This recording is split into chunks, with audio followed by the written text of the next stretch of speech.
falou no começo da sua fala que a escola hoje ensina muitas coisas que não são usadas pelos alunos.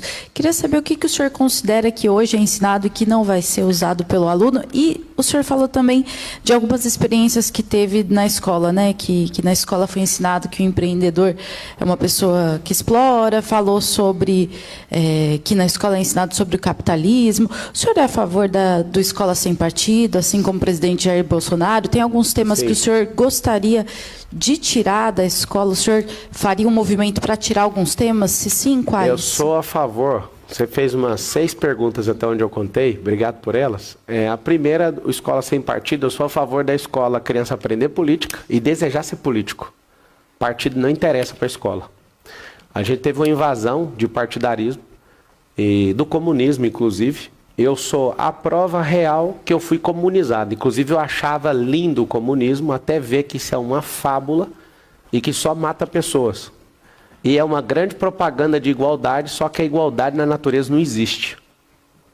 Existe uma coisa que a gente precisa saber, é que eu não estou do lado dos capitalistas, apesar de ter muito capital na minha mão, e eu sei usar bem com propósito para servir os outros, e eu já provei isso várias vezes.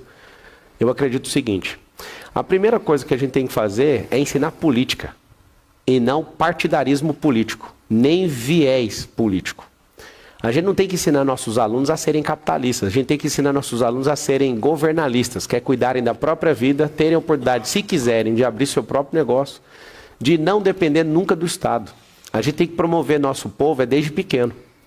Só que eu lembro bem de discussões nas últimas eleições de presidente, de 89 para cá, é que alguém começou a ganhar a eleição por conta do intestino das pessoas. E alguém falava mal, porque acreditava na ideologia. Aí começou a pregar a mesma coisa e hoje a gente tem a maior parte das cidades do Brasil, mais de 2.800 cidades, das 5.567 cidades, tirando a cidade de São Paulo, a maior parte das pessoas recebem assistência do governo de forma propositada, não deixando essas pessoas ter uma segunda renda, ou seja, elas são obrigadas a ficar na miserabilidade por conta de uma ideologia. Então eu vim desse sistema, eu conheço ele, eu não ouvi ninguém falando sobre isso. Sobre os temas que a gente investe na escola pública, por que 90% dos alunos chegam no final da escola, no ensino médio, eles não sabem fazer matemática básica, não sabem interpretação de texto? Vou falar algo chocante que vai sair lá na Folha de São Paulo. Marçal quer acabar com geografia. O americano não estuda geografia. Eles aprendem a ser esportistas, eles aprendem a ter raciocínio lógico, eles aprendem interpretação de texto, mas eles não ficam idolatrando Karl Marx. Karl Marx é um gigolô.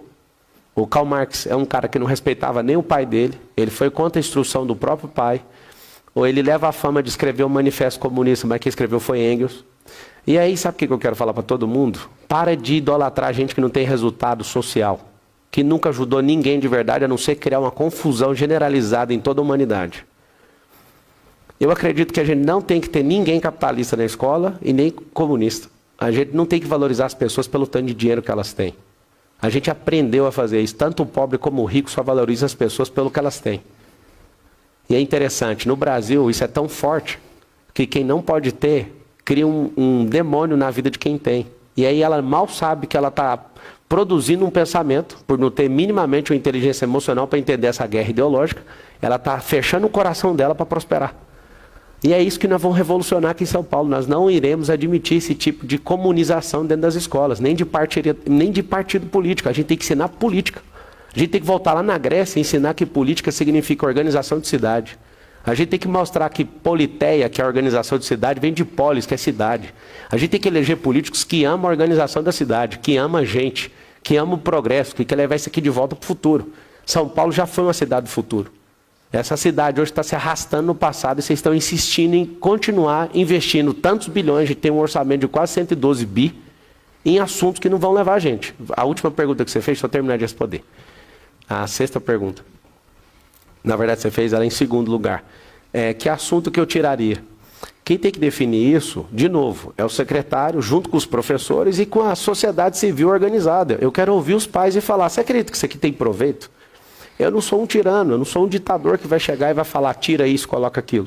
Apesar de ser um especialista do ensino, principalmente em assuntos de programação neurolinguística, de inteligência emocional, eu posso falar para vocês o seguinte: Eu não vou fazer ingerência, eu não quero ter um ensino do meu jeito. Mas eu quero que as crianças não sejam mais enganadas.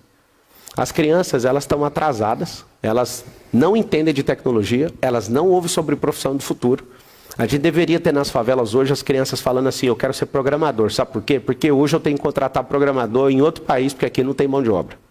E para você que não sabe, um programador mediano ganha 10 mil dólares por mês.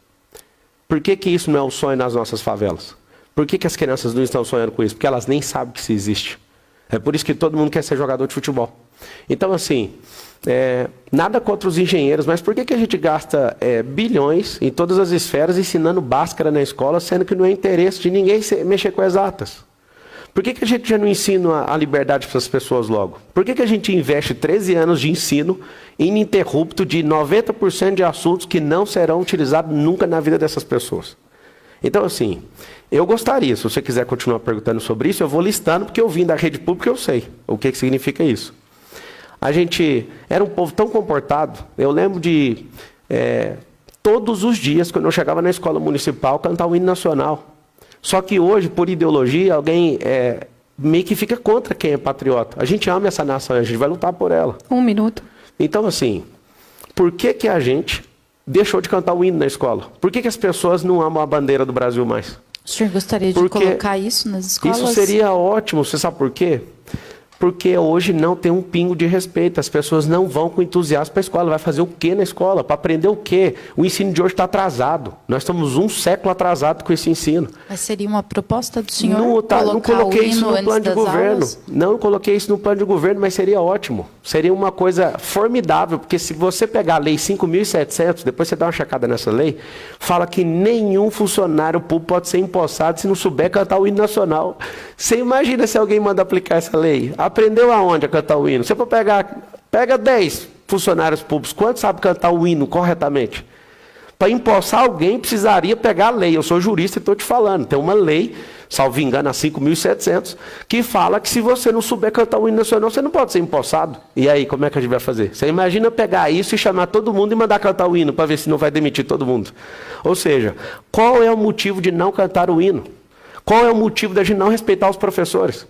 Não é só professor, nós perdemos o jogo. E a gente vai ter que recomeçar o jogo com humildade, reestabelecer essas bases, e São Paulo vai ensinar o Brasil inteiro o que vai ser um novo ensino.